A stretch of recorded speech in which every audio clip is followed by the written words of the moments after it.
जग राम बंधू लोणचे आता प्रत्येक जण जिंकेल।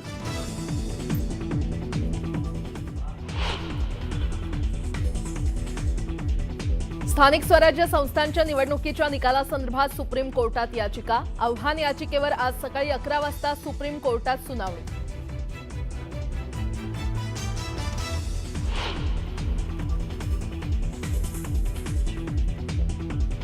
राज्यभरातील सर्व शाळा उद्या सुरू राहणार। शाळा बंद ठेवल्यास शिक्षकांचा पगार कापणार। मुख्याध्यापक मंडळाच्या प्रस्तावित संपाविरोधात शिक्षण विभागाचा कठोर इशारा।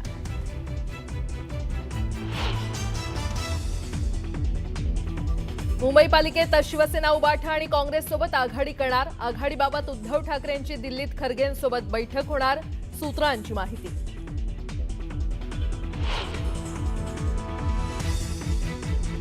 पुण्याच्या मुंढव्यातील जमीन गैरव्यवहार प्रकरणी शीतल तेजवानीला 11 डिसेंबरपर्यंत पोलीस कोठडी।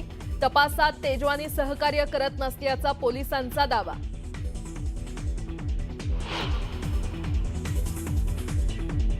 मुंबईतल्या गोरेगावमधील विवेक ज्युनियर कॉलेजनं मुस्लिम विद्यार्थिनींसाठी बुरखाबंदी। मुस्लिम विद्यार्थिनींमधून नाराजी व्यक्त।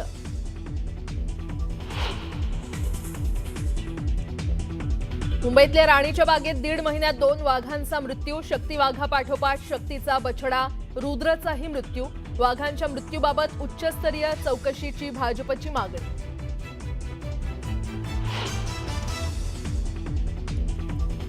जैन मुनी निलेश चंद्र कबुतरांसाठीचा लढा अधिक प्रभावी करणार। कबुतरखाने वाचवण्यासाठी आज निलेश मुनींकडून व्याख्यानाचं आयोजन। तर 7 डिसेंबरला जैन समुदायाचा मोर्चा।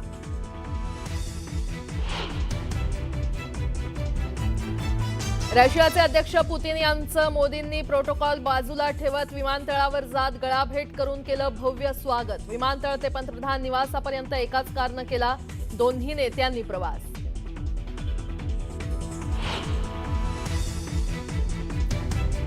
राष्ट्रपती भवनात आज पुतीन यांचं होणार औपचारिक स्वागत। भारत रशिया दरम्यान मोदी आणि पुतीन यांच्या दरम्यान संरक्षण, ऊर्जा आणि व्यापारासमवेत होणार महत्त्वाची चर्चा।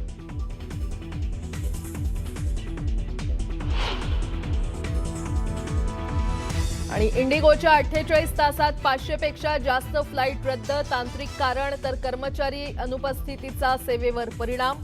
प्रवाशांना मोठा मनस्ताप।